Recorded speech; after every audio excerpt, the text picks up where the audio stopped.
Hello everyone, welcome you all. तो आज से हम इन्वायरमेंट शुरू करने जा रहे हैं। ठीक है।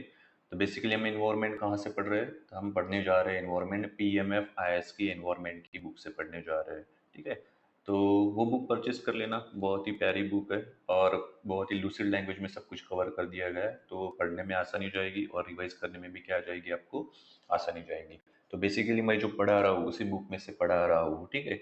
और जो भी मैं यहाँ पे जो भी यानी इमेजेस वगैरह यूज़ करूँगा उसी बुक्स में से यूज़ कर रहा हूँ। तो बहुत ही बढ़िया प्यारी सी बुक है।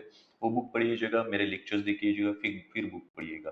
भाई आपका बहुत अच्छे से इन्वायरमेंट हो जाएगा। और आपको पता है इन्वायरमेंट यूपीएससी में बहुत ज़्यादा मैटर करता है। ठीक है। यानी ऑलमोस्ट एवरी ईयर 15 से लेकर 20 question asked in the exam. ठीक है। You must focus on the environment, you should prepare actually environment in very serious manner. ठीक है। हालांकि अ, बच्चे इग्नोर कर देते हैं, लेकिन भैया ये आपके लिए क्या हो सकता है, it should be a turning point. Okay. तो एनीवे पढ़ते हैं अभी। तो do by the PMF IAS book. Okay. और कोई इन्फो यानी मान लो कि भैया डेली अपडेट्स है तो टेलीग्राम चैनल ज्वाइन कर लीजिएगा।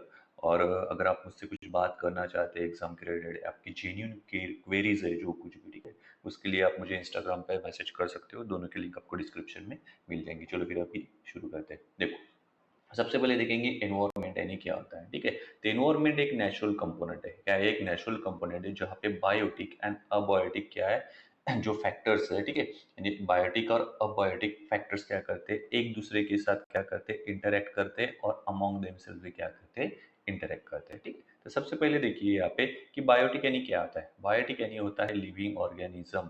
बायोटिक यानी क्या होता है, लिविंग ऑर्गेनिज्म। और अबायोटिक यानी क्या होता है, अबायोटिक यानी होता है नॉन लिविंग ऑर्गेनिज्म। ठीक है। तो बेसिकली एनवायरमेंट देखो, अगर ऐसा नेचुरल वे में सोचते हो आप, तो एनवायरमेंट में क्या पाया जाएगा, एनवायरमेंट में दो ही चीजें पाई जाती है, एक है लिविंग और दूसरी है नॉन लिविंग। ठीक है। अब इन्हीं के बीच में का जो इंटरएक्शन है, ठीक है, इसी को कहा जाता है एनवायरमेंट। ठीक है। एनवायरमेंट क्या है, एक नेचुरल कंपोनेंट है जिसमें living and non living things क्या करते हैं, एक दूसरे के साथ इंटरेक्ट करते हैं। ठीक है। Interact with each other and among themselves, and among themselves मैं समझ जाता हूँ ये सभी। ठीक है। अमॉन्ग देमसेल्व्स यानी भैया जैसे मान लो ह्यूमंस है, क्या हम ह्यूमंस और ह्यूमंस इंटरेक्ट होते हैं? जी हाँ होते हैं। क्या हम ह्यूमंस मान लो कोई टेबल है उसके साथ इंटरेक्ट होते हैं? जी हाँ होते हैं। ठीक है। एंड देखो ह्यूमंस और ह्यूमंस क्या यानी अमोंग लिविंग थिंग्स क्या हो रहा है, इंटरेक्शन हो रहा है। ठीक है। और ईच अदर यानी between the non living and living things क्या हो रहा है, इंटरेक्शन हो रहा है। जस्ट फॉर एग्जाम्पल हम देखते हैं, जैसे मान लो कि भैया ये आप हो, बहुत ही प्यारे से बढ़िया हैंडसम से ये आप हो। ठीक है। अभी आप क्या कर रहे हो, मेरे लेक्चर देख रहे हो। ठीक है। मान लो कि आपका लैपटॉप है और लैपटॉप पे आप क्या कर रहे हो, मेरे लेक्चर देख रहे हो। आप टेबल्स पे बैठे हो भैया, टेबल से भी क्या है, ये लैपटॉप रखा हुआ है। ठीक है। और आपकी साइड में और एक बंदा बैठा है बेटा। ठीक है। वो भी क्या कर रहा है, मेरा ही लेक्चर देख रहा है, किसी और की क्यों देखेगा। ठीक है। वो भी वैसे ही बैठा है बेटा। ठीक है। अब देखो, ये जो लैपटॉप है ये क्या है, नॉन लिविंग थिंग है। क्या है, नॉन लिविंग थिंग यानी अबायोटिक आ गया है यहाँ पे। ठीक है। और आप जो वो क्या हो, लिविंग हो, लिविंग थिंग हो। ठीक है। तो बायोटिक आ गया। ठीक है। अब आप मुझे एक बात बताओ या फिर सोचो, क्या आप लैपटॉप के साथ इंटरैक्ट हो रहे हो? जी हाँ इंटरैक्ट हो रहे हैं, क्योंकि हम उसके जरिए क्या कर रहे हैं, लेक्चर्स देख रहे हैं बेटा, पढ़ाई कर रहे हो उसके जरिए आप। ठीक है। तो यानी लिविंग थिंग क्या हो रही है, नॉन लिविंग थिंग के साथ इंटरैक्ट हो रही है। क्या हो रही है, नॉन लिविंग थिंग के साथ इंटरैक्ट हो रही है। यानी इंटरेक्शंस बिटवीन देम। ठीक है। यानी interaction between the living and non living, ये पॉइंट समझ में आ गया। उसके बाद देखो, आपका भी दोस्त यहाँ पे देख रहा है। ठीक है। अब आप पढ़ते पढ़ते क्या करो, लेक्चर देखते देखते एक दूसरे के साथ थोड़ा बहुत कम्युनिकेट भी कर रहे हो। यानी एक लिविंग थिंग दूसरे लिविंग थिंग के साथ क्या कर रही है, इंटरेक्ट कर रही है। यानी अमोंग देमसेल्फ भी क्या चल रहा है भैया, इंटरेक्शन चल रहा है। क्या चल रहा है, अमोंग देमसेल्व्स भी इंटरेक्शन चल रहा है। बस इसी को क्या कहा जाता है, एनवायरमेंट कहा जाता है। बस हो गया। ठीक है। सबसे पहले ध्यान में कैसे रखना है कि भैया एनवायरमेंट है, एनवायरमेंट में दो चीजें पाई जाएंगी, एक होंगी लिविंग तो दूसरी होंगी नॉन लिविंग। ठीक है। नॉन और लिविंग थिंग्स जब इंटरेक्ट करती है एनवायरमेंट में, क्या करेगी, लिविंग और नॉन लिविंग थिंग्स इंटरेक्ट करेंगी। ठीक है। इसके अलावा लिविंग थिंग्स जो है भैया वो भी अमॉन्ग देमसेल्स इंटरेक्ट करेंगी, नॉन लिविंग थिंग है वो भी भैया अमॉन्ग देमसेल्स इंटरेक्ट करेंगी। ठीक है। बस इसी को क्या कहा गया है, इसी को कहा गया है एनवायरमेंट। यानी एनवायरमेंट क्या है, एक natural component in which biotic and abiotic things interact among themselves and with each other, उसे क्या कहा गया है, एनवायरमेंट कहा गया है। ठीक है। अब भैया जी जब एक इंटरेक्शन होता है, देखो जैसे बायोटिक और अबायोटिक थिंग्स जब इंटरेक्ट करेगी, ठीक है, तो ये किसको शेप देगी, ये हैबिटेट को शेप देगी। ठीक है। आगे चल के हैबिटेट वगैरह क्या है आपको बहुत अच्छे तरीके से समझा दूंगा, ठीक है। तो हैबिटेट को शेप देगी, इसके अलावा ये इकोसिस्टम को शेप देगी, क्या देगी ये, इकोसिस्टम को शेप देगी, ठीक है। अब इसके अलावा इकोलॉजिकल कम्युनिटी को भी शेप देगी, क्या देगी, ecological community. Ecological community in the sense मान लो कि भैया कोई स्पेसीज है, ठीक है, या फिर मान लो ग्रुप ऑफ स्पेसीज, ठीक है, एक दूसरे के साथ अगर इकट्ठा पाए जाते हैं तो उसे क्या कहोगे आप, इकोलॉजिकली कम्युनिटी कहोगे, ठीक है। जस्ट इतना ही ध्यान में रखो, ठीक है। तो क्या है, एनवायरमेंट नेचुरल कंपोनेंट जिसमें बायोटिक अबायोटिक चीजें यानी थिंग्स एक दूसरे के साथ इंटरेक्ट कर रही है और अमॉन्ग देमसेल्फ भी क्या कर रही है, इंटरेक्ट कर रही है। इसी इंटरेक्शन के जरिए हमें एक हैबिटेट डेवलप होता हुआ दिखता है। हैबिटेट अगर डेवलप होता है तो इकोसिस्टम डेवलप हुई दिखती है और इकोलॉजिकल कम्युनिटी भी क्या डेवलप होती हुई दिखती है, ठीक है। तब बेसिकली हैबिटेट क्या होता है, इकोसिस्टम क्या होता है, हम आगे चल के पढ़ने वाले हैं, ठीक है। आई होप कि आपको यहाँ तक समझ में आया होगा, ठीक है। अभी देखो इन एनवायरमेंट की हमने सीधी सी सिंपल सी डेफिनेशन पढ़ ली, ठीक है। लेकिन बायोलॉजिकल सेंस में अगर देखें तो एनवायरमेंट में क्या क्या आ जाएगा, सीधी सी बात है, कोई हार्ड नहीं है, कुछ भी नहीं, ठीक है। सबसे पहले फिजिकल मैटर आ जाएंगे। अब फिजिकल मैटर या फिर फिजिकल फैक्टर्स क्या होगी भैया, एयर, वाटर, क्लाइमेट, ये क्या हो गया, ये सभी फिजिकल फैक्टर नहीं होगी कि ये आपको इन्वायरमेंट में मिलते हैं या नहीं मिलते, आपको पता है ना, ठीक है। इन्वायरमेंट ये सभी चीजें रेगुलेट करता है, ठीक है, क्लाइमेट, वेदर, इनको सभी को कौन रेगुलेट करता है, देखो क्लाइमेट में एयर आ जाएगा, वाटर आ जाएगा, और ये क्या है, क्लाइमेट में आ जाएगा, ठीक है, यानी क्लाइमेट में एयर भी आ जाएगा, वाटर भी आ जाएगा, सेम वेदर में भी आ जाएगा, ठीक है। तो बेसिकली न्यूट्रिएंट्स क्या फिजिकल फैक्टर्स नहीं है क्या, जी है भाई, न्यूट्रिएंट्स भी फिजिकल फैक्टर्स ही है, ठीक है। अब बायोलॉजिकल फैक्टर्स देखने हैं तो भैया बायोमोलिक्यूल्स, ऑर्गेनिजम्स, ऑर्गेनिजम्स पता है ना, ठीक है। ऑर्गेनिजम्स किस में आ जाएंगे, बायोलॉजिकल फैक्टर्स में आ जाएंगे, ठीक है, ये पता है हमको, इतनी अंडरस्टैंडिंग है हमें, और नहीं है तो होनी भी चाहिए, ठीक है। क्योंकि देखो केमिकल इंटरेक्शंस, अब केमिकल इंटरेक्शंस क्या है, क्या होता है, केमिकल इंटरेक्शंस कुछ नहीं होता भैया, वेरियस साइकिल्स है, जैसे मान लो chemical cycles, carbon cycles, nitrogen cycles, ठीक है। तो केमिकल साइकिल क्या है भैया, कार्बन साइकिल क्या है, कार्बन साइकिल भैया है, मान लो कि किस तरह से कार्बन जनरेट होने से लेके एंड तक वो चलता है। जैसे मान लो कि मैं एक बात बताता हूँ, ठीक है, हाइड्रोजन हाइड्रोलॉजिकल साइकिल, ठीक है। अब हाइड्रोलॉजिकल साइकिल यानी क्या होता है, वाटर साइकिल, ठीक है। तो वाटर साइकिल कैसी रहती है अपनी, देखो वाटर साइकिल में क्या होता है कि सन है बेटा, ठीक है, यहाँ पे क्या है, ओशन है, ठीक है, सन सूरज की किरणें आ रही है, इवापोरेशन हो रहा है, इवापोरेशन होने की वजह से जो वाटर वेपर में कन्वर्ट हो रहा है, वाटर ऊपर जा रहा है, ऊपर जाने के बाद भैया टेम्परेचर क्या रहता है, कम रहता है, तो कंडेंसेशन हो रहा है, कंडेंसेशन होने के बाद भैया क्लाउड्स फॉर्म होते हैं, और क्लाउड्स फॉर्म होने के बाद क्या हो जाते हैं, वाटर ड्रॉपलेट्स में यानी प्रेसिपिटेशन होता है, प्रेसिपिटेशन होने की वजह से फिर से भैया क्या हो गया, पानी नीचे आ गया, ठीक है। तो कंटिन्यूसली ऐसे चलता रहता है, ये क्या है, हाइड्रोलॉजिकल साइकिल है। सेम तरह की आपकी कार्बन साइकिल भी मिलेगी आपको, नाइट्रोजन साइकिल भी मिलेगी, ठीक है। नाइट्रोजन कैसे हो रहा है, कहाँ से जनरेट हो रहा है, कहाँ पे हो रहा है, ठीक है, कौन कंज्यूम कर रहा है, कौन कंज्यूम नहीं कर रहा है, इस तरह आपको ध्यान में रखना है, ठीक है। तो बेसिकली और देखो कि ऑल ऑर्गेनिजम्स डिपेंड, जो भैया अगर हमें इन्वायरमेंट में रहना है या फिर हमारी जो भी नेचुरल प्रोसेसेस है वो अगर कैरी आउट करनी है तो हम क्या एक दूसरे के ऊपर डिपेंड है या नहीं है, ठीक है। या फिर मान लो जो भी हमारी फिजिकल रिक्वायरमेंट्स है वो हमें मीट करनी है, ठीक है, तो उसके लिए भी हम किसके किसके ऊपर डिपेंड है भैया, एक दूसरे के ऊपर डिपेंड है। जैसे मान लो कि भैया फूड, फूड आपका इस फूड पे आपकी मान लो कि हम फूड खाते हैं, ठीक है, यानी भैया हमारे फूड के लिए हम किसके ऊपर डिपेंड है भैया, प्लांट के ऊपर डिपेंड है, ठीक है, एनिमल के ऊपर डिपेंड है, ठीक है।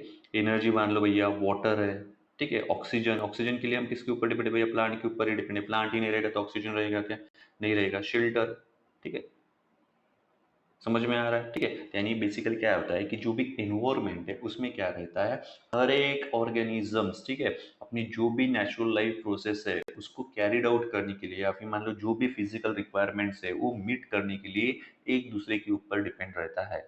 समझ में आ रहा है, जैसे मान लो कि अभी आप पढ़ रहे हो तो आप अपने पेरेंट्स के ऊपर डिपेंड हो, ठीक है, आपका पेट है तो आपके ऊपर डिपेंड है, ठीक है। लेकिन आपने पेट पाला है तो किसके लिए, पेट यानी भैया जो कुत्ता उत्ते की बात कर रही है, ठीक है।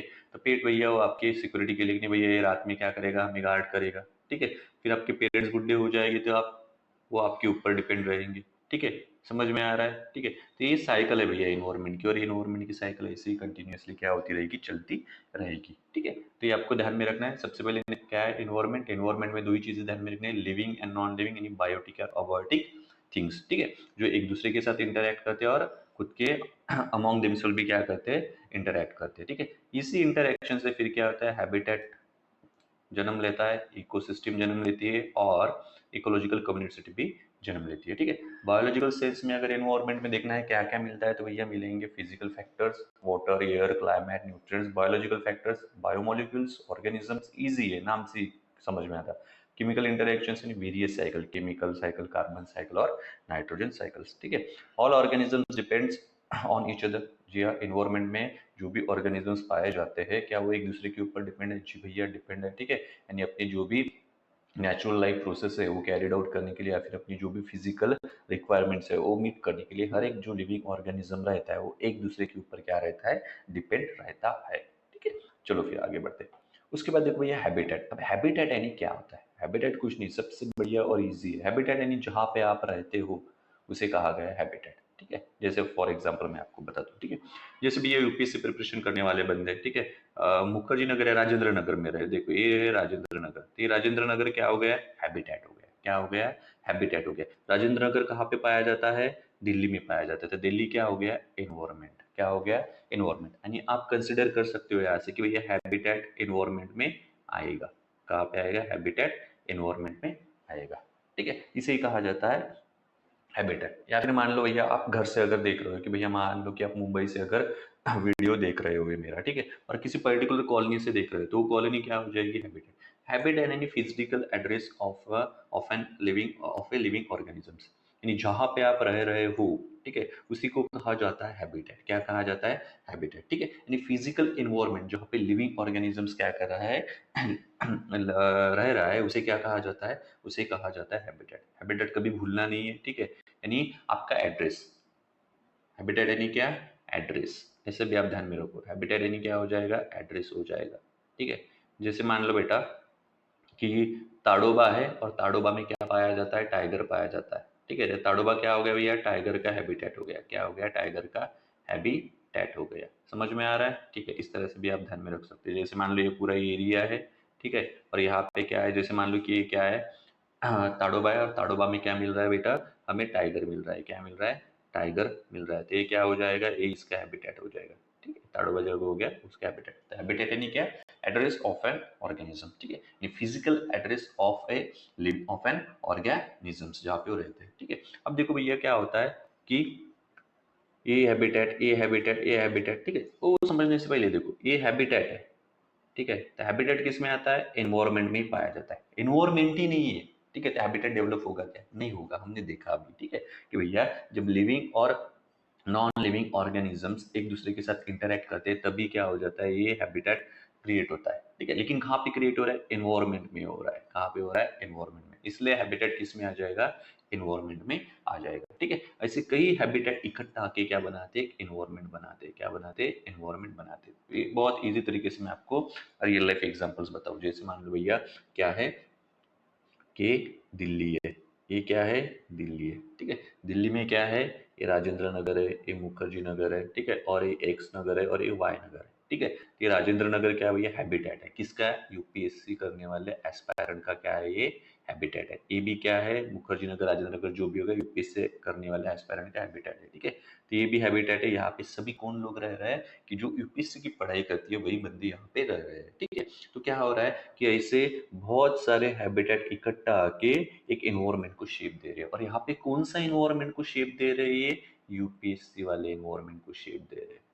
ठीक है, तो आपको समझ के लेना है कि ऐसे बहुत ज्यादा हैबिटेट, यानी बहुत many habitats comes together and forms an environment, या फिर मेक्स अप द एनवायरनमेंट। बहुत हैबिटेट इकट्ठा आके क्या बनाते हैं? एनवायरनमेंट को बनाते हैं। ठीक है, तो बेसिकली हैबिटेट है, ठीक है, और ये क्या है? एनवायरनमेंट है। ठीक है, जैसे हैबिटेट हैबिटेट अभी एनवायरनमेंट में एक ही हैबिटेट मिलेगा, मे बी मिल भी सकता है, और मान लो कि एनवायरनमेंट में एक हैबिटेट रह सकता है और मोर देन वन भी रह सकता है, नहीं भी रह सकते। ठीक है, ये एनवायरनमेंट है, कुछ भी हैबिटेट नहीं, ये एनवायरनमेंट है, एक हैबिटेट है, ये एनवायरनमेंट है, मोर देन वन हैबिटेट है, ऐसे भी होता है।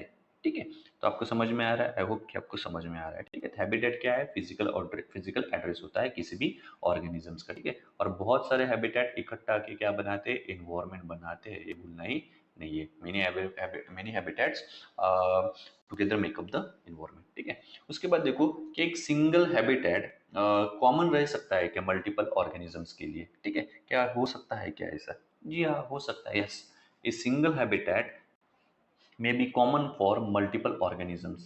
कैसे रहेगा कॉमन? जब उनकी रिक्वायरमेंट सिमिलर रहेगी। रिक्वायरमेंट्स कैसी रहेंगी उनकी? रिक्वायरमेंट्स अगर सिमिलर रहती है तो एक हैबिटेट मेनी ऑर्गेनिजम्स के लिए क्या हो सकता है? कॉमन रह सकता है। बेस्ट एग्जांपल है भैया यूपीएससी, ठीक है। जैसे मान लो ये अपना राजेंद्र नगर है, ये हैबिटेट है, ठीक है। इस हैबिटेट में कौन से लोग पाए जाएंगे भैया? यहाँ पे एक से ज्यादा लोग पाए जाएंगे। क्यों पाए जाएंगे? क्योंकि भैया उनकी रिक्वायरमेंट क्या है? सिमिलर रिक्वायरमेंट है। सिमिलर रिक्वायरमेंट क्या है? कि राजेंद्र नगर में आना है, यूपीएससी की कोचिंग ज्वाइन करनी है और यहाँ से हमें आईएएस बन के निकल जाना है, ठीक है। तो रिक्वायरमेंट क्या है? कि यूपीएससी की कोचिंग, ठीक है।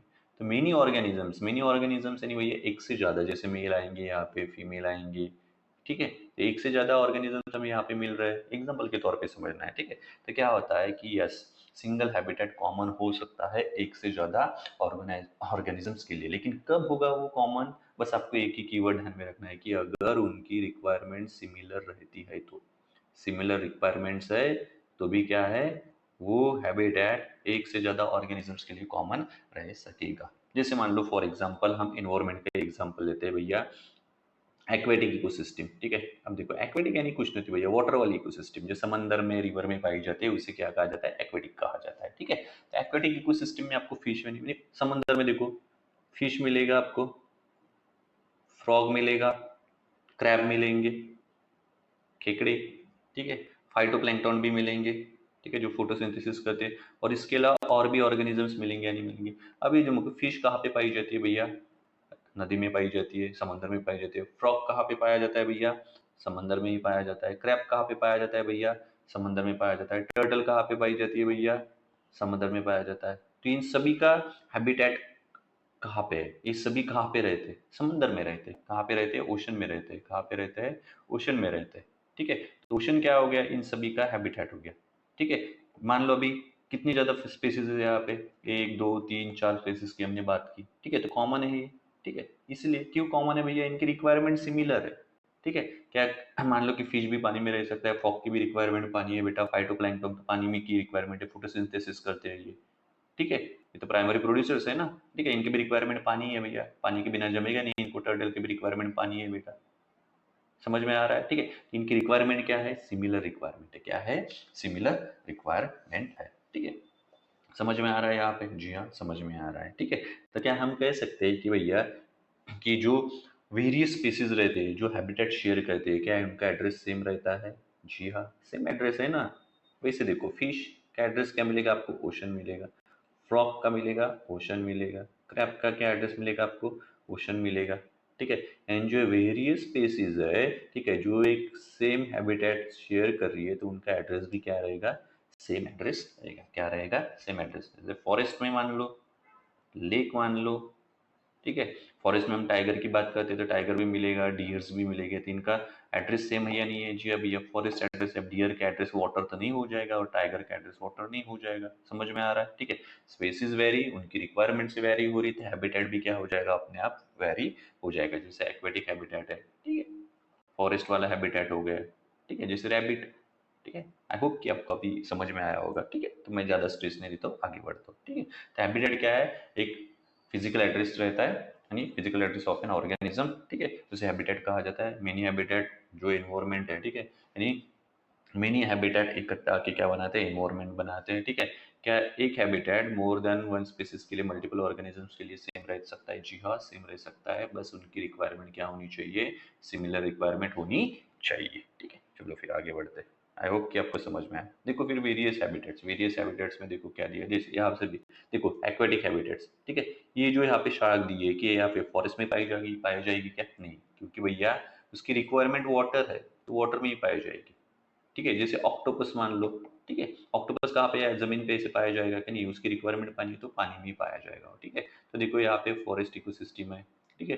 हैबिटेट डेजर्ट इकोसिस्टम है, ठीक है, जैसे कैमल डेजर्ट में पाया जाता है, ठीक है। यहाँ पे और भी दिए आप देख सकते हैं, देखो ये टेरेस्ट्राइल इकोसिस्टम के बारे में बताया और यहाँ पे एक्वेटिक इकोसिस्टम के बारे में बताया गया है। तो वेरियस इकोसिस्टम में आने वाले लेक्चर्स में हम बहुत अच्छी तरीके से पढ़ेंगे, ठीक है। तो ये वेरियस हैबिटेट्स है, ठीक है। और हम कहाँ से पढ़ रहे हैं बेटा? पीएमएफआईएस से, ठीक है। बेस्ट बुक है, बाय कर लो, मजा आएगा, ठीक है। उसके बाद देखो हैबिटेट वर्सेस एनवायरनमेंट। अब हैबिटेट क्या कहता है कि हैबिटेट में बोला जाता है कि habitat has always life in it, यानी हैबिटेट में आपको हमेशा लाइफ मिलेगी, हैबिटेट में आपको हमेशा लाइफ मिलेगी। ठीक है, देखो हैबिटेट कब क्रिएट होगा, जब कोई वहां पे रह रहा है, यानी जब living and non living thing interact होंगे, तभी क्या बनेगा, हैबिटेट बनेगा। तभी क्या बनेगा, हैबिटेट बनेगा। हमने पढ़ा है ना कि ये दोनों का जो इंटरेक्शन है वही किसी को जन्म देगा, हैबिटेट का। अब ये इंटरेक्ट कर रहे हैं यानी भैया उसमें लाइफ है, यानी हैबिटेट में आपको हमेशा लाइफ मिलेगी, तभी उसे हैबिटेट कहा जाता है। ठीक है, जैसे मान लो राजेंद्र नगर है, राजेंद्र नगर में भैया कोई यूपीएससी के बंदे जा ही नहीं रहे, कोई है ही नहीं वहां पे, रह ही नहीं रहा, कुछ एक्टिविटी नहीं हो रही है। ठीक है, तो वहां पे लाइफ है क्या, नहीं है। समझ में आ रहा है, उसे हम हैबिटेट कहेंगे क्या, नहीं कहेंगे हैबिटेट। लेकिन मान लो यहाँ पे यूपीएससी के बंदे आ रहे हैं, पढ़ाई कर रहे हैं, ठीक है, तो हम क्या कहेंगे, जी हाँ ये हैबिटेट है यूपीएससी वाले, यूपीएससी एस्पायरेंट्स का। ठीक है, यूपीएससी एस्पायरेंट्स को अगर आपको कहीं मिलना है तो आप राजेंद्र नगर में चले जाओ, आपको यूपीएससी एस्पायरेंट मिल जाएंगे। क्यों कहाँ कह रहे हो आप ऐसा किसी को कि आप राजेंद्र नगर में चले जाओ, या फिर आज जो भी होगा राजेंद्र नगर, मुखर्जी नगर में चले जाओ, क्यों कह रहे हो, क्योंकि आपको पता है कि भाई यूपीएससी के एस्पायरेंट्स वहीं पे मिलेंगे आपको, यानी मैक्सिमम 90% आपको एस्पायरेंट्स कहाँ पे मिलेंगे, वही मिलेंगे। समझ में आ रहा है, तो वो क्या हो गया, यूपीएससी एस्पायरेंट का फिजिकल एड्रेस हो गया। ठीक है, तो मान लो यहाँ पे वो होते ही नहीं, तो आप किसी को बताते क्या, नहीं। तो हैबिटेट में हमेशा क्या मिलेगी आपको, लाइफ मिलेगी। लेकिन एनवायरमेंट में हमेशा लाइफ मिले, ये जरूरी है क्या, ये जरूरी नहीं है। मैंने कहा था कि एनवायरमेंट भैया हैबिटेट हो भी सकता है, नहीं भी हो सकता है। ये है एनवायरमेंट है, एक भी हैबिटेट हो सकता है, और एक एनवायरमेंट है, एक से ज्यादा हैबिटेट भी हो सकते हैं। ठीक है, समझ में आ रहा है। ठीक है, तो हैबिटेट में हरदम हमेशा आपको लाइफ मिलेगी, एनवायरमेंट में जरूरी नहीं है कि आपको हरदम लाइफ मिले, नेसेसरी नहीं है बेसिकली। ठीक है, एनवायरमेंट हो सकता है, जैसे मान लो बेटा कि आर्टिक है, अब आर्टिक में जरूरी नहीं ना कि कोई रहे वहां पे लाइफ एग्जिस्ट करे। ठीक है, क्योंकि भैया क्लाइमेटिक कंडीशंस हार्श है, समझने के लिए। ठीक है, वहां पे क्या है, हार्श कंडीशंस है। ठीक है, समझ में आ रहा है। ठीक है, इस तरह से तो हैबिटेट में हमेशा आपको लाइफ मिलेगी, एनवायरमेंट में हमेशा आपको लाइफ मिले, ये जरूरी नहीं है। ठीक है, तो क्या कह सकते हैं कि भैया जितने भी हैबिटेट्स है वो इन्वायरमेंट है। जी हाँ, मैंने कहा था कि हैबिटेट है और ये इन्वायरमेंट है। हैबिटेट आपको कहाँ पे पाया जाएगा, इन्वायरमेंट में। मान लो कि इन्वायरमेंट ही नहीं है, ठीक है, यानी लाइफ सस्टेनिंग जो भी पॉसिबल, जो भी लाइफ सस्टेनिंग सिचुएशंस रहती है वो ही एग्जिस्ट नहीं करती है इन्वायरमेंट में, तो वहां पे हैबिटेट डेवलप होगा क्या, हैबिटेट बनेगा ही नहीं वहां पे। ठीक है, जब life sustaining situations environment create करेगा तभी वहां पे कुछ स्पेसीज क्या हो पाएंगे, आके सेटल हो पाएंगे। ठीक है, फिर हैबिटेट होगा वहां पे। ठीक है, समझ में आ रहा है। ठीक है, तो हैबिटेट, ऑल हैबिटेट्स और एनवायरमेंट, यानी सभी हैबिटेट्स क्या है, इन्वायरमेंट है। ठीक है, लेकिन सभी इन्वायरमेंट हैबिटेट्स नहीं है। सभी इन्वायरमेंट्स हैबिटेट नहीं है इन द सेंस आपको जरूरी नहीं है कि इन्वायरमेंट में हैबिटेट्स ही मिले हर दौर। ठीक है, समझ में आ रहा है। ठीक है, तो all habitats are environments but all environments are not habitats. ठीक है, ये अगर समझ में नहीं आया तो भैया इन्वायरमेंट है, मिल रहा है क्या, हैबिटेट नहीं है, हैबिटेट। ये इन्वायरमेंट है, हैबिटेट है। ठीक है, ये इन्वायरमेंट है, हैबिटेट, हैबिटेट, हैबिटेट। ठीक है, यानी सभी हैबिटेट में क्या है, सभी हैबिटेट्स इन्वायरमेंट्स है, लेकिन all environments are not habitat. ठीक है, सभी इन्वायरमेंट्स हैबिटेट्स है क्या, नहीं है। ठीक है, उसके बाद देखो कि जो हैबिटेट रहते हैं बेसिकली क्या होता है, हैबिटेट में आपको हमेशा प्रेफरेंस मिलेगा वन स्पीसीज का। क्या मिलेगा, ऑल हैबिटेट्स में जो आपको प्रेफरेंस मिलेगा। ठीक है, ये habitat, sorry, a habitat always preference one species, यानी हैबिटेट क्या करेगा, एक हरदम एक स्पेसिस को क्या करेगा, प्रेफरेंस देगा। जैसे मान लो भैया टाइगर का हैबिटेट है, क्या है, टाइगर का हैबिटेट है, स्पेसिस को किसको प्रेफरेंस दिया गया है, यहाँ पे टाइगर को प्रेफरेंस दिया, तभी तो हम कहते हैं कि यह भैया ये टाइगर का हैबिटेट है। ठीक है, तो क्या करते हैं बेसिकली, हैबिटेट में आपको हमेशा प्रेफरेंस मिल जाएगा वन स्पेसिस का। अभी आप यहाँ पे कंफ्यूज हो सकते हैं कि सर आपने तो कहा था कि एक्वेटिक में क्या होता है, बहुत सारे पाए जाते हैं, फिश भी पाए जाते हैं, फ्रॉग भी पाए जाते हैं। हाँ भैया, फिश भी मिलती है, फ्रॉग भी मिलती है। ठीक है, लेकिन वो अपने पर्टिकुलर एरिया में रहते हैं, क्या करते हैं, पर्टिकुलर अपने एरिया में रहते हैं। इसलिए इन्होंने कहा गया है कि हैबिटेट क्या है भैया, एक प्रेफरेंस है, यानी प्रेफरेंस रहता है हैबिटेट में वन स्पेसिस, यानी ऑलवेज आपको हैबिटेट में एक स्पेसिस मिलेगी ही मिलेगी। ठीक है, habitat is always preference of one spaces, इसीलिए पर्टिकुलरली उसे हैबिटेट कहा जाता है। जैसे टर्टल मान लो, डॉल्फिन मान लो। ठीक है, जैसे जैसे समंदर के अंदर जाओगे तो आपको भैया जो सबसे ऊपरी लेयर में जो फिश पाई जाती है वो सबसे निचली लेयर पे पाई जाएगी क्या, नहीं पाई जाएगी। क्यों नहीं पाई जाएगी, क्योंकि इसकी रिक्वायरमेंट्स अलग है, इसकी रिक्वायरमेंट्स अलग है। ठीक है, लेकिन सिमिलर रिक्वायरमेंट्स क्या है, वाटर है, क्या है, वाटर है। ठीक है, तो समझ में आ रहा है। तो यहाँ पे जो स्पेसिस का प्रेफरेंस है हैबिटेट में वो एक है, और यहाँ पे क्या है, वो एक है, यानी अलग थोड़ा प्रेफरेंस है। ठीक है, आई होप कि आपको यहाँ तक समझ में आएगा। ठीक है। लेकिन एनवायरनमेंट में ऐसा होगा क्या? नहीं, एनवायरनमेंट किसी एक स्पीशीज को प्रेफरेंस देगा क्या? नहीं, एनवायरनमेंट क्या करेगा? एनवायरनमेंट में मेनी स्पीशीज को प्रेफरेंस दिया जाता है, वही मेनी स्पीशीज इवेंचुअली क्या करते हैं? हैबिटेट फॉर्म करते हैं। देखो, ये एनवायरनमेंट है, यहाँ पे आपको सॉरी ये हैबिटेट है, जनरली आपको एक स्पीशीज आपको मिल जाएंगी, लेकिन ये एनवायरनमेंट है। अब एनवायरनमेंट में एक से ज्यादा क्या करती है? स्पीशीज पाई जाती है, ठीक है। और वही स्पीशीज डिफरेंट डिफरेंट हैबिटेट्स को क्या करती है? जन्म देती है। क्या करती है? डिफरेंट डिफरेंट हैबिटेट्स को जन्म देती है। बस हो गया, बाकी तो कुछ नहीं, ठीक है। क्या ध्यान में रखना है आपको कि हैबिटेट में हमेशा आपको लाइफ मिलेगी, एनवायरनमेंट में जरूर नहीं है, ठीक है। ऑल हैबिटेट्स एनवायरनमेंट है, लेकिन ऑल एनवायरनमेंट हैबिटेट्स नहीं है। हैबिटेट जनरली प्रेफरेंस किसको देगा? वन स्पीसीज को देगा। और एनवायरनमेंट में आपको एक से ज्यादा स्पीसीज पाई जाएंगी, ठीक है। जैसे जान लो नहीं, दिल्ली है, दिल्ली में क्या राजेंद्र नगर, ये क्या है? राजेंद्र नगर एक हैबिटेट हो गया, मुखर्जी नगर एक हैबिटेट हो गया, और भी कोई एक्स नगर होगा वो भी हैबिटेट है, और भी कुछ होगा वो भी हैबिटेट है, ठीक है। तो दिल्ली क्या हो गई? पूरी एनवायरनमेंट हो गया, और उसमें जो हैबिटेट मिल रहे हैं, समझ में आ रहा है? ओके, चलो अभी आगे बढ़ते हैं, ठीक है। उसके बाद देखो, एनवायरनमेंट गवर्न्स द हैबिटेट। जी हाँ, ठीक है। हैबिटेट जो है वो एनवायरनमेंट में आता है, ठीक है। तो एनवायरनमेंट गवर्न करता है हैबिटेट को, ना कि हैबिटेट गवर्न करता है एनवायरनमेंट को। ये आपको ध्यान में रखना है, ठीक है। जैसे मान लो, सिंपल सी बात है, ठीक है। एनवायरनमेंट में अगर कुछ चेंजेस आते हैं तो क्या हैबिटेट में चेंजेस आएंगे या नहीं आएंगे? जी हाँ, जरूर आएंगे। जैसे मान लो अभी 6 मास एक्सटेंशन चाहिए, हो रहा है, ठीक है। जैसे मान लो अभी क्लाइमेट चेंज होगा, ठीक है। तो क्लाइमेट में चेंज आ रहा है, तो इसलिए हमें क्या करना पड़ेगा? यहाँ से 100 साल बाद हम अब जिस तरह से रह रहे हैं, ठीक है, उस तरह से 100 साल बाद नहीं रह पाएंगे, क्योंकि भैया एनवायरनमेंट चेंज हो गया है। तो हमारा हैबिटेट भी हमें क्या करना पड़ेगा? चेंज करना पड़ेगा। जैसे मान लो कि हम अभी महाराष्ट्र में रहते हैं। अब महाराष्ट्र में बहुत ज्यादा बारिश नहीं होती है, नहीं बहुत उतनी लेवल तक नहीं होती है, ठीक है। जैसे मान लो कि जैसे अमेजोन फॉरेस्ट में बारिश होती है, मान लो यहाँ पे 100 साल बाद क्लाइमेट चेंज हो गया, और महाराष्ट्र में जैसे अमेजोन फॉरेस्ट में बारिश होती है, वैसे अगर बारिश होना शुरू हो गया, ठीक है, तो हमें क्या करना पड़ेगा? तो भैया हमारा रहन सहन का तरीका क्या हो जाएगा? चेंज हो जाएगा।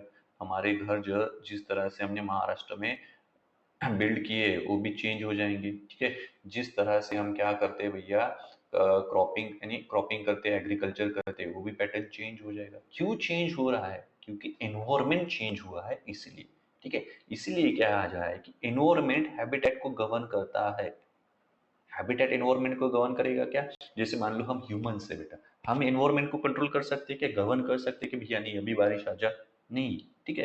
वो अपने आप आएगी, आ जाएगी, क्योंकि एनवायरमेंट है, ठीक है। और फिर बारिश आती है, कुछ चेंजेस होते हैं एनवायरमेंट, तो हैबिटेट भी अपने आप क्या हो जाएगा?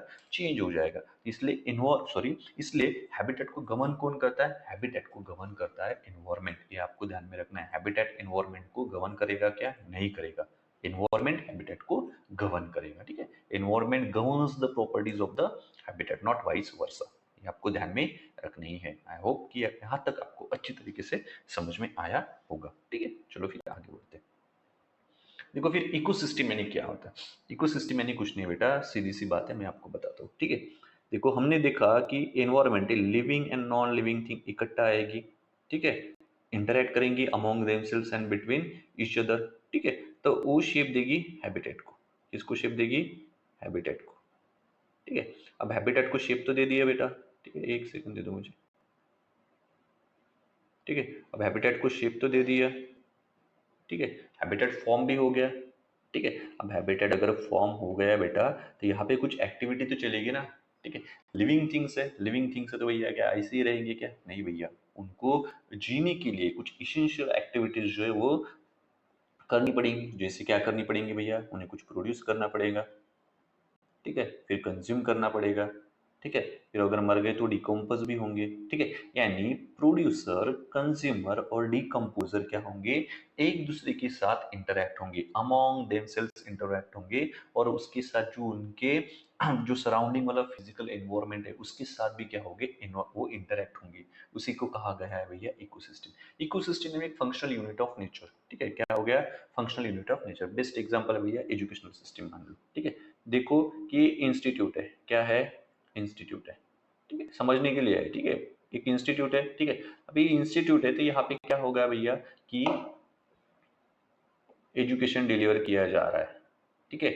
बेसिकली यहाँ पे फंक्शन क्या हो रहा है? एजुकेशन देने का फंक्शन हो रहा है, ठीक है। और ये जो पूरा है, ठीक है, यहाँ पे वही हो रहा है कि बच्चे आ रहे हैं, पढ़ रहे हैं, बच्चे आ रहे हैं, पढ़ रहे हैं, ठीक है। बच्चे आ रहे हैं, पढ़ रहे हैं, यानी भैया हम क्या कर रहे हैं, यहाँ पे प्रोड्यूस भी कर रही है, कंज्यूम भी किया जा रहा है, ठीक है, और बच्चे यहाँ से निकल के भी जा रहे हैं, ठीक है। समझ में आ रहा है? ये एजुकेशनल सिस्टम है। यहाँ पे क्या है बेटा, ये इकोसिस्टम है एजुकेशन का। क्या है? एक हब है, जैसे कोटा। कोटा क्या है? एक इकोसिस्टम है एजुकेशन का। जो भी जेई एनईटी वगैरह करने जाते हैं उनका क्या है? कोटा इकोसिस्टम। जैसे मान लो कि राजेंद्र नगर है यूपीएससी का, ठीक है। ये क्या है बेटा? जो भी Rajendra Nagar, Mukherjee Nagar, I don't know really, okay, बस मैंने सुना है तो बोल रहा हूँ, ठीक है, because I had never been there, okay. तो ये राजेंद्र नगर है, ठीक है। तो यहाँ पे क्या हो रहा है? तो यहाँ पे यूपीएससी की कोचिंग दी जा रही है, यानी एजुकेशन डिलीवर किया जा रहा है। तो राजेंद्र नगर क्या है बेटा? एक पूरा इकोसिस्टम है। किसका? एजुकेशन का। क्या है? एक पूरा एजुकेशन का। और इसका फंक्शन क्या है भैया? एजुकेशन डिलीवर करना। बस हो गया। बस एनवायरमेंट में भी इसी तरीके से आपको देखना है। भाई एनवायरमेंट में क्या देखोगे आप कि फंक्शनल यूनिट है नेचर का, ठीक है। जहाँ पे जो प्रोड्यूसर्स है, ठीक है, जो कंज्यूमर्स है, ठीक है, और डिकम्पोजर्स है। जैसे मान लो प्रोड्यूसर्स इन द सेंस मान लो प्लांट, ठीक है, कंज्यूमर इन द सेंस मान लो हम, ठीक है, और डिकम्पोजर्स भैया जो भी छोटे छोटे ऑर्गेनिजम्स रहते हैं जो डिकम्पोज करते हैं, ठीक है, उनको कहा गया, ठीक है। ये एक दूसरे के साथ और अमोंग देमसेल्व्स क्या करेंगे? इंटरेक्ट करेंगे। किस लिए इंटरेक्ट करेंगे भैया? कुछ इसेंशियल एक्टिविटीज है वो कैरिड आउट करने के लिए, ठीक है, इंटरैक्ट करेंगे, ठीक है, यानी अपने फिजिकल एनवायरनमेंट के साथ भी और अमंग देमसेल्फ भी इंटरैक्ट करेंगे। उसी को क्या कहा जाता है? उसी को कहा जाता है इकोसिस्टम। तो सिंपली ध्यान में रखना, ecosystem is a functional unit of nature. क्या है? Functional unit of nature. Functional unit में क्या हो जाए? जहाँ पे वेरियस लिविंग ऑर्गेनिजम्स क्या होते हैं, जैसे इंटरैक्ट अमंग देमसेल्व्स। अब लिविंग ऑर्गेनिजम्स में कौन आ जाएगा? प्रोड्यूसर्स, कंज्यूमर्स और डिकम्पोजर्स। ये सभी लिविंग ऑर्गेनिजम्स क्या करेंगे? अमंग देमसेल्व्स इंटरैक्ट करेंगे and with their physical surrounding क्या करेंगे? इंटरेक्ट करेंगे। उसी को कहा जाता है इकोसिस्टम, ठीक है। अब जो इकोसिस्टम है वो भैया किसी भी साइज की रह सकती है। साइज नहीं रहेगी, ठीक है, कि भैया इतनी रहेंगी ऐसा कुछ है क्या? नहीं भैया, ठीक है, कम भी हो सकती है, बढ़ भी सकती है, ठीक है। तो इकोसिस्टम क्या रह सकती है? यानी किसी भी साइज की लग सकती है। और यूजुअली क्या होगा उसमें? स्पेसिफिक और लिमिटेड स्पेसिस आपको देखने के लिए मिल जाती है, ठीक है। और एग्जाम्पल के तौर पे आप देख सकते हो एक्वेटिक इकोसिस्टम, ठीक है। एक्वेटिक इकोसिस्टम भैया ऐसे थोड़ी है छोटी सी, नहीं भैया, कितनी भी बड़ी हो सकती है। स्पेसिफिक स्पेसिस मिलती है जो भैया फिश, फॉग, क्रैब, ठीक है। और लिमिटेड स्पेसिस रहती है, बहुत बड़े पैमाने पे रहती है क्या? नहीं भैया, लिमिटेड रहती है, ठीक है। तो इकोसिस्टम में क्या मिलेगा आपको? स्पेसिफिक एंड लिमिटेड स्पेसिस मिलेंगी, ठीक है। अब इसके बाद देखो इकोसिस्टम है, ठीक है। इकोसिस्टम है तो इकोसिस्टम भैया living and non living thing he क्या करते हैं? इकोसिस्टम को शेप करते हैं, ठीक है। तो basically living and non living thing तो बायोटिक एंड अबायोटिक आ गया। फिर से क्या हो जाएगी कि ये जो लिविंग और नॉन लिविंग यानी बायोटिक और अबायोटिक जो कंपोनेंट्स है वो एक दूसरे के साथ क्या है भैया? लिंक्ड है। क्या है? लिंक्ड है। कैसे लिंक्ड है? तो वो भैया न्यूट्रिएंट साइकिल से लिंक्ड है। क्या है? न्यूट्रिएंट साइकिल से लिंक्ड है, ठीक है। इसके अलावा हम एनर्जी फ्लोज के साथ लिंक्ड है, ठीक है। आने वाले इसमें आपको एनर्जी साइकिल, एनर्जी फ्लो कैसे लिंक है समझ में आ जाएगा, ठीक है। तो बायोटिक एंड अबायोटिक फैक्टर्स जो इकोसिस्टम में यानी कंपोनेंट है वो एक दूसरे के साथ लिंक्ड है। किस तरह लिंक है? न्यूट्रिएंट साइकिल्स के थ्रू लिंक है और एनर्जी फ्लोज के थ्रू लिंक है, ठीक है। मैं यहाँ पे समझने के लिए एक एग्जाम्पल देता हूँ आपको, ठीक है। जैसे मान लो बेटा कि क्या है, ये पेड़ है अपना, ठीक है। अब पेड़ का पत्ता भैया झड़ गया, शेड कर दिया इसने, और जो पत्ता है, ठीक है, ऐसा कुछ पत्ता है बेटा, ये यहाँ पे आके गिर गया जमीन पे, ठीक है। अब गिरने के बाद क्या हो जाएगा? ये डिके हो जाएगा। डिके होने के बाद भैया मान लो कि इसका ह्यूमस फॉर्म हो रहा है। सीधे तरह समझने के लिए आपको बता रहा हूँ बेटा, सीधी तरीके से, ठीक है, ठीक है। तो ठीक है, तो क्या हो गया? डिकम्पोज हो गया। डिकम्पोज होने की वजह से क्या? ह्यूमस फॉर्म हो गया। क्या फॉर्म हो गया? ह्यूमस फॉर्म हो गया, ठीक है। अब ह्यूमस का इस्तेमाल किसको होगा? प्लांट को होगा। किसको होगा? प्लांट को होगा, ठीक है। अब प्लांट ह्यूमन का ह्यूमस का इस्तेमाल करेगा, जो भी अच्छी फ्लावरिंग होगी उसकी फ्रूटिंग होगी, ठीक है। यानी प्लांट्स ने इससे मान लो एनर्जी वेनर्जी जो भी चाहिए वो ले ली। उसके बाद देखो प्लांट्स को कौन कंज्यूम करेगा? हम कंज्यूम करेंगे, ठीक है, प्राइमरी कंज्यूमर, ठीक है। प्राइमरी कंज्यूमर ने प्लांट को कंज्यूम कर लिया, तो जो ह्यूमस से प्लांट ने लिया था, प्लांट ने उसका इस्तेमाल करके जो भी बनाना था वो बनाया, ठीक है। और फिर प्लांट्स का जो भी यानी आउटपुट निकला उस न्यूट्रिएंट साइकिल के एनर्जी साइकिल से, वही एनर्जी हमने ले ली, ठीक है। तो क्या हो रही है? यहाँ से जो न्यूट्रिएंट एनर्जी वो ट्रांसफर हो रही है। कैसे ट्रांसफर हो रही है? सबसे पहले ह्यूमस, ह्यूमस से लेके प्लांट, प्लांट से लेके फिर हमारे पास आ रही है, ठीक है। समझने के लिए आप इस तरह से आप ध्यान में रख सकते हो, ठीक है। और एनर्जी फ्लो भी आपको ध्यान में आ जाएगा आगे चल के, कोई या 10% वाला एनर्जी फ्लो वगैरह वो आगे चल के समझ में आ जाएगा, तब ये वाला किस्सा आपको अपने आप समझ में आ जाएगा, ठीक है। तो क्या है कि इकोसिस्टम में बायोटिक और अबायोटिक जो कंपोनेंट्स है एक दूसरे के साथ क्या रहते हैं, लिंक रहते हैं through the various nutrient cycle and energy flow, ठीक है। इसके अलावा हमें पता है कि हर एक स्पेसीज जो है भैया वो एक दूसरे के क्या, एक दूसरे के ऊपर क्या रहती है, इंडिपेंडेंट यानी डिपेंड रहती है, ठीक है। ये पढ़ा है हमने ऑलरेडी, ठीक है। यानी every species in an ecosystem depends on the other species, ठीक है। और यही एलिमेंट्स फिर इकोलॉजिकल कम्युनिटी को फॉर्म करते हैं, ठीक है। वो तो अभी पढ़ने पढ़ा है कि ह्यूमस प्लांट वाला, वो भी आप देख सकते हो कि हम एक दूसरे के ऊपर कैसे डिपेंड है। इसके अलावा मान लो कि if one part of ecosystem यानी इकोसिस्टम का कोई एक पार्ट अगर डैमेज हो जाता है या फिर डिसअपियर हो जाता है तो ठीक है, तो भैया वो उसका सभी के ऊपर इम्पैक्ट पड़ेगा, क्या होगा, उसका सभी के ऊपर इम्पैक्ट पड़ेगा। जैसे मान लो फॉर एग्जांपल कि डियर है, ठीक है। अब डियर को कौन खाता है बेटा, टाइगर खाता है, ठीक है। मान लो डियर भैया पूरे एक्सटिंक्ट हो गए, डियर है ही नहीं, ठीक है। तो क्या हो गई, जो इकोलॉजिकल साइकिल है वो तो डिस्टर्ब हो गई ना, ठीक है। फिर ये टाइगर्स भैया मान लो कि भैया अब डियर तो है ही नहीं, किसी और चीज को खाएंगे, इनको तो भैया रखना है ना, नहीं पेट तो पालना है ना। मान लो कि बफेलो को खा रहे, वैसे भी बफेलो को खाते हैं लेकिन समझने के लिए बोल रहा हूँ कि भैया एक पूरा ये डियर वाला ही किस्सा खत्म हो गया। या फिर मान लो कि भैया टाइगर ही नहीं है, ठीक है। ये एग्जाम्पल भी अच्छा है, ठीक है, कि भैया ये जो टाइगर है, ठीक है, ये टाइगर एक्सटिंक्ट हो गए एनवायरमेंट से। अब सोचो क्या होगा, डियर की जो बहुत बड़ी मात्रा में डियर्स क्या हो जाएंगे, नंबर्स हो जाएंगे, उनको कंट्रोल करने के लिए कोई फैक्टर नहीं है, ठीक है। बफेलो की मान लो बेटा, ठीक है। और जब डियर का नंबर यानी बहुत ज्यादा बढ़ेगा तो पूरे ग्रास को क्या कर देंगे बेटा, खत्म कर देंगे, ठीक है। फिर खत्म करने के क्या हो जाएगा भैया, इकोलॉजिकल क्राइसिस ही आ रहा है ना एक तरीका, क्या हो रहा है, इकोलॉजिकल क्राइसिस ही आ रहा है, ठीक है। जैसे मान लो इफ वन पार्ट अगर इकोलॉजिकल इकोसिस्टम का चला चला जाए, डिसअपियर हो जाता है, ठीक है, या फिर डैमेज होता है। जैसे मान लो कि भैया कि हम मेल है और फीमेल है, ठीक है। अब फीमेल ही नहीं है भैया, जस्ट इमेजिन करो कि फीमेल ही नहीं है हमारे सोसाइटी में, क्या हो रहा है, हो रहा है नहीं, डैमेज हो रहा है, डिसअपियर हो गई है, ठीक है। ठीक है भैया, हमारी प्रोडक्शन कैसे होगी हमारी, समझ में आ रहा है, ठीक है। पॉपुलेशन बढ़ेगी क्या आगे, नहीं भैया, पॉपुलेशन का जो रेशियो कंट्रोल नहीं हो पाएगा क्योंकि हम प्रोड्यूस ही नहीं कर पाएंगे, ब्रीडिंग ही नहीं हो रही बेटा, ठीक है। तो प्रोड्यूस किस तरह से करेंगे, समझ में आ रहा है, ठीक है। यानी इकोसिस्टम में अगर कोई एक फंक्शन यानी एक पार्ट अगर डिसअपियर अगर हो जाता है, क्या हो जाता है, डिसअपियर अगर हो जाता है, ठीक है, तो क्या करता है कि सभी के ऊपर इम्पैक्ट आता है उसका। ऐसे नहीं कि पर्टिकुलर स्पेसिस से इम्पैक्ट करेगी, नहीं भैया, सब पर्टिकुलर सभी के ऊपर क्या होगा, उसका इम्पैक्ट होगा, ठीक है। इसके बाद देखो हम देखेंगे क्लासिफिकेशन ऑफ इकोसिस्टम, ठीक है। अब इकोसिस्टम में क्या रहेगा, एक नेचुरल इकोसिस्टम रहेगी और मैनमेड आर्टिफिशियल इकोसिस्टम भी आप इसे कह सकते हो, ठीक है। तो मैनमेड में क्या आ जाएगा भैया, एक्वेरिया, ठीक है, गार्डन, जो भैया मान लो सोसाइटी का गार्डन है जो खेलने के लिए यूज करते हैं, डैम्स, ठीक है, जो रिवर्स पे हम क्या करते हैं, डैम से नहीं क्या होता है, ठीक है, जो फ्लोइंग वाटर में क्या करते हैं, हम बैरियर बनाते हैं, ठीक है, यानी रेस्ट्रिक्शंस बनाते हैं फ्लोइंग वाटर में, ठीक है, उसे क्या कहा जाता है, डैम्स कहा जाता है। क्रॉपलैंड मान लो मेज है, राइस है बेटा। एक्वेरिया जो अपना ये रहता है ना, क्या रहता है आपके घर में, वैसा रखा हुआ रहता है एक्वेरियम, ठीक है। अब हिंदी में मुझे याद नहीं आ रहा बेसिकली वर्ड, ठीक है, फिश पॉट, ठीक है, उसे एक्वेरिया कहा जाता है, ठीक है। तो ये मैनमेड में आ जाएगा बेटा, ठीक है। उसके बाद देखो अब नेचुरल में क्या आ जाएगा, नेचुरल में टेरेस्ट्रियल इकोसिस्टम और एक्वेटिक।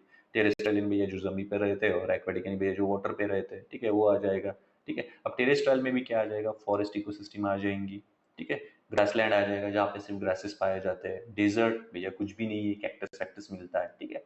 एक्वेटिक में क्या आ जाएगा, फ्रेश वाटर आ जाएगा, मरीन इकोसिस्टम आ जाएगा और ब्रैकिश इकोसिस्टम आ जाएगा, ठीक है। यानी फ्रेश वाटर में पाए जाने वाले एनिमल्स अलग रहेंगे, मरीन में पाने वाले जाने प्लांट्स और एनिमल्स अलग रहेंगे, और ब्रैकिश में पाए जाने वाले प्लांट्स और एनिमल अलग रहेंगे। अब फ्रेश वाटर इकोसिस्टम में आ जाएगा रनिंग वाटर इकोसिस्टम और स्टैंडिंग वाटर इकोसिस्टम, रिवर और लेक, इस तरह से आप कंसिडर कर सकते हो। मरीन का दिया नहीं, ब्रैकिश में क्या आ जाएगा, मैंग्रोव इकोसिस्टम आ जाएगा, सुंदरी ट्री, ठीक है, मैगू परम परम सुंदरी, ठीक है। तो सुंदरी ट्री वेस्ट बंगाल, ठीक है, बांग्लादेश आगे चल के देखेंगे, ठीक है। वेटलैंड आ जाएगा और इस्चुराइन इकोसिस्टम आ जाएंगे, ठीक है। जैसे कि मान लो कि हमारे इंडिया है, यहाँ पे इस्चुरीज फॉर्म होती है, यहाँ पे क्या होता है, वेटलैंड्स फॉर्म होते हैं, ठीक है। तो वेटलैंड क्या होता है, इस्चुरी क्या होती है, आने वाली इसमें हम बहुत अच्छे तरीके से देखेंगे। तो ये है क्लासिफिकेशन ऑफ इकोसिस्टम, ठीक है। अब आखिर में हम देखेंगे ecosystem versus environment versus ecology, ठीक है। तो सबसे पहले देखो हमने क्या देखा था, हैबिटेट, ये हैबिटेट है, समझ में आ रहा है, ठीक है, ये हैबिटेट है। हैबिटेट किस में आ जाएगा, इकोसिस्टम में आ जाएगा। तो इकोसिस्टम क्या है, फंक्शनल यूनिट ऑफ नेचर है, ठीक है। हैबिटेट में क्या हो रहा है, सिर्फ लोग रह रहे हैं, जैसे मान लो लिविंग और नॉन लिविंग थिंग्स यहाँ पे पाई जा रही है, जस्ट फॉर एन एग्जांपल, ठीक है। जैसे मान लो लिविंग थिंग्स पाई जा रही है तो यहाँ पे हैबिटेट है, वो फंक्शन कर रहे हैं। फंक्शनल यानी क्या हो जाएगा, इकोसिस्टम यानी फंक्शनल यूनिट ऑफ नेचर क्या हो गया, इकोसिस्टम यानी प्रोड्यूसर, कंज्यूमर और डिकम्पोजर्स क्या हो रहे हैं, एक दूसरे के साथ इंटरेक्ट हो रहे हैं, ठीक है। और फिर भैया ये आ जाएगा एनवायरमेंट, ठीक है। यानी एनवायरमेंट में क्या आता है, इकोसिस्टम भी आता है और हैबिटेट भी आता है, वेन डायग्राम की तरह से समझ में लेंगे तो, ठीक है। ऐसे होगा कि भैया कि एनवायरमेंट है और एनवायरमेंट हैबिटेट में पाया जाता है, नहीं भैया, ठीक है। हैबिटेट जो है वो एनवायरमेंट में पाया जाता है, ठीक है। यानी हैबिटेट हैबिटेट आ जाएगा इकोसिस्टम में और इकोसिस्टम आ जाएगा ये पूरे एनवायरमेंट में, ठीक है। आपको समझ के कैसे लेना है, रखना कैसे आपको ध्यान में कि हैबिटेट है ये इकोसिस्टम, ठीक है। अब हैबिटेट के ऊपर इकोसिस्टम क्यों आ जाएगा, क्योंकि हैबिटेट में कुछ फंक्शंस हो रहे हैं, ठीक है। वही उसी फंक्शनल यूनिट को क्या कहा जाता है, इकोसिस्टम कहा जाता है। तभी एक पूरी तरह से क्या हो रही है, इकोसिस्टम तैयार हो रही है। क्या हो रही है, इकोसिस्टम। यहाँ पे मान लो ये राजेंद्र नगर है, ये क्या हो गई है, हैबिटेट हो गई। और ये पूरी एजुकेशन की इकोसिस्टम है, ठीक है। और ये इकोसिस्टम पाई जाती है ऐसे दिल्ली में, ठीक है। तो सेम तरीके से क्या है, ये हैबिटेट है, एनवायरमेंट में इकोसिस्टम है, और ये क्या है, ये है बेटा अपना एनवायरमेंट। आई होप कि आपको यहाँ तक समझ में आएगा, ठीक है। तो भैया इकोसिस्टम में लाइफ रहेगी क्या, जी हाँ, ठीक है। लाइफ है, कुछ एक्टिविटी हो रही है, कुछ फंक्शन हो रहा है, तभी तो क्या हो रहा है, उसे इकोसिस्टम कहा जा रहा है। कुछ फंक्शन ही नहीं हो रहा तो उसे इकोसिस्टम कहा जाएगा क्या, नहीं कहा जाएगा, ठीक है। तो इकोसिस्टम में क्या होती है, लाइफ होती है। और इकोसिस्टम क्या है, फंक्शनल यूनिट ऑफ एनवायरमेंट है, फिर फंक्शनल यूनिट ऑफ नेचर और एनवायरमेंट आप कह सकते हो, ठीक है। और हैबिटेट क्या पार्ट है क्या इकोसिस्टम का, जी हाँ, हैबिटेट क्या है, इकोसिस्टम का ही पार्ट है, ये आपको ध्यान में रखना है, ठीक है। अब देखो एनवायरमेंट है, क्या एनवायरमेंट में लाइफ हो सकती है क्या, जरूरी नहीं है कि all the environments have necessary have the life, ठीक है। एनवायरमेंट में लाइफ हो भी सकती है, नहीं भी हो सकती है। एनवायरमेंट में हैबिटेट हो भी सकता है और नहीं भी हो सकता है, ठीक है। ये तो आपको क्लियर हो गया, ठीक है। फिर क्या हम ऑल इकोसिस्टम को एनवायरमेंट कह सकते हैं क्या, जी हाँ भैया, ठीक है। इकोसिस्टम देखो, इकोसिस्टम को क्यों एनवायरमेंट कहेंगे, क्योंकि भैया हैबिटेट है, हैबिटेट किस में आ रहा है, एनवायरमेंट में आ रहा है। यहाँ पे कुछ फंक्शन हो रहे थे क्योंकि इकोसिस्टम कह रहे हैं, ठीक है। यानी all ecosystems are environment, but all environment are ecosystem not necessary, ठीक है। यानी होगा ही नहीं है इससे, ठीक है। यानी ऑल इकोसिस्टम आर एनवायरमेंट, ठीक है। लेकिन ऑल एनवायरमेंट आर इकोसिस्टम नहीं भैया, ये नहीं हो जाएगा, ठीक है। ये आपको ध्यान में रखना है, ठीक है। उसके बाद देखो इकोलॉजी, इकोलॉजी कुछ नहीं है बेटा, ठीक है। अब देखो ऑर्गेनिजम्स एंड, यानी मान लो कि भैया ऑर्गेनिजम्स और ऑर्गेनिजम्स के बीच में या फिर उनके सराउंड में जो भी कुछ चल रहा है, जैसे मान लो कि, ठीक है, ये मान लो कि एक्स ऑर्गेनिज्म है, ठीक है, ये मान लो वाई ऑर्गेनिजम्स है, ठीक है। तो इनके बीच में जो इंटरेक्शन हो रहा है और ये अपने सराउंडिंग के साथ भी जो इंटरेक्शन कर रहे हैं, इसी की जो स्टडी की जाती है उसी को क्या कहा जाता है, इकोलॉजी, सॉरी, इसी को क्या कहा जाता है, इकोलॉजी कहा जाता है। इकोलॉजी किसे कहा जाता है, इकोलॉजी भैया यानी सिंपल वे में जो इंटरेक्शंस होता है ऑर्गेनिजम्स एंड ऑर्गेनिजम्स के बीच में, या फिर जो भी उनका सराउंडिंग में है, ठीक है। यानी सराउंडिंग में जो भी इकोसिस्टम है उनके साथ जो इंटरेक्शन होता है उसी को क्या कहा जाता है, उसी को कहा जाता है इकोलॉजी। तो इकोलॉजी क्या है, study of interactions between organism and the surroundings in the ecosystem. Ecosystem में जो भी उनकी सराउंडिंग है उनके साथ जो उनका क्या हो रहा है, इंटरेक्शंस हो रहा है, उसे क्या कहा जाता है, उसे कहा जाता है इकोसिस्टम, ठीक है। आई होप कि आपको यहाँ तक समझ में आया होगा, ठीक है। तो ये बेसिकली फर्स्ट लेक्चर का फर्स्ट पार्ट है, यहाँ पे अभी हम रुकने वाले हैं, ठीक है। नेक्स्ट लेक्चर में बाकी भी जो भी बचा हुआ है वो क्या कर लेंगे, हम कवर कर लेंगे। और कौन सा चैप्टर पढ़ रहे हैं हम, यहाँ पे देख लो एक बार, ठीक है। और एनवायरमेंट, हैबिटेट और इकोसिस्टम, तो ये तीन पढ़े, यही चैप्टर का नाम है और हमने बहुत अच्छे तरीके से कवर कर लिया है, ठीक है। चलो फिर जल्दी मिलती है, see you soon, have a good time.